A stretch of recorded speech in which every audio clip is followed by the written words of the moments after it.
নমস্কার বন্ধুরা, আশা করি আপনারা সকলেই ভালো আছেন। আর আজকে চলে এসেছি আমি আমার আরেকটা নতুন ভিডিও নিয়ে।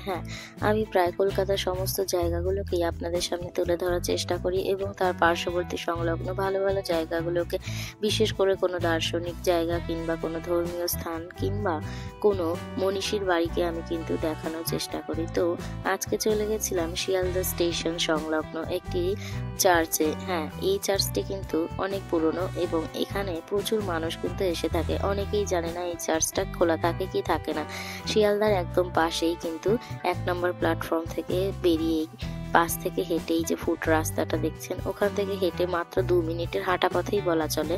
তো ওখান থেকেই কিন্তু এই চার্চটা দেখাও যায় শিয়ালদা থেকে। তো এই চার্চটা কিন্তু বিদ্যমান, আর এই চার্চের মেন গেটটা পুরোপুরি আপনি দেখবেন না যে খোলা, কিন্তু সাইড থেকে খোলা থাকে এবং শুধু বুধবার বাদে প্রত্যেক দিন কিন্তু এই চার্চটি খোলা থাকে। সামনেই আসছে ডিসেম্বর মাস, তো ২৫শে ডিসেম্বর যেহেতু বড়দিন, আমরা অনেকেই কিন্তু বাঙালি হওয়া সত্ত্বেও এই চার্চে কিন্তু গিয়ে থাকি।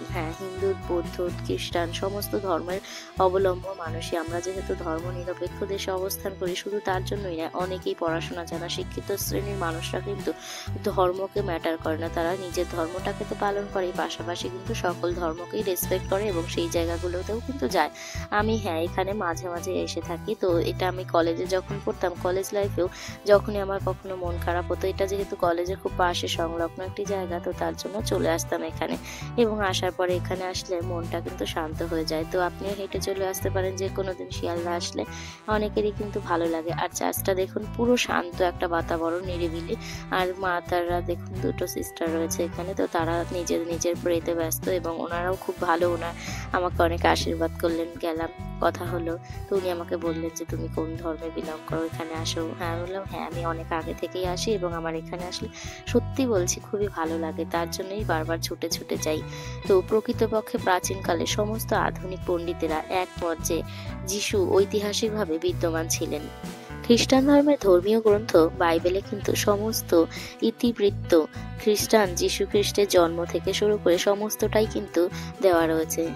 তার বাল্য জীবন, তার বেড়ে ওঠা এবং কুমারী মায়ের সন্তান হওয়ার পরে সেই যে কি বলবো, তার ধর্ম প্রচার করা, মানুষের পাশে দাঁড়ানো এবং এই সমস্ত কিছু, তার ক্রুশবিদ্ধ হওয়া এবং তার এই যে জীবনটা, মহান জীবনের গাথা, একটা অপূর্ব অভিনব। সত্যি কথা বলতে এটা শুনতে শুনতে এতটা যে ভালো লাগে সেটা বলার মতো না। ভালো লাগে, মনটা শান্ত হয়। তার বিনম্র, শান্ত এবং তার যে আত্মবলিদান, সমস্তটা মানুষকে কিছু শিক্ষা দেয়, এই মেসেজগুলো দেয় আমাদের। সত্যি বলতে আমরা যে অনেক সময় অসহিষ্ণু হয়ে উঠি, আমরা ক্রুদ্ধ হয়ে উঠি, রেগে যাই, খুব রাগ হয় অনেকের প্রতি, তো সেই সমস্ত বিষয়গুলো তখন কিন্তু আমাদের কিন্তু ঠান্ডা মাথা করে দেয়।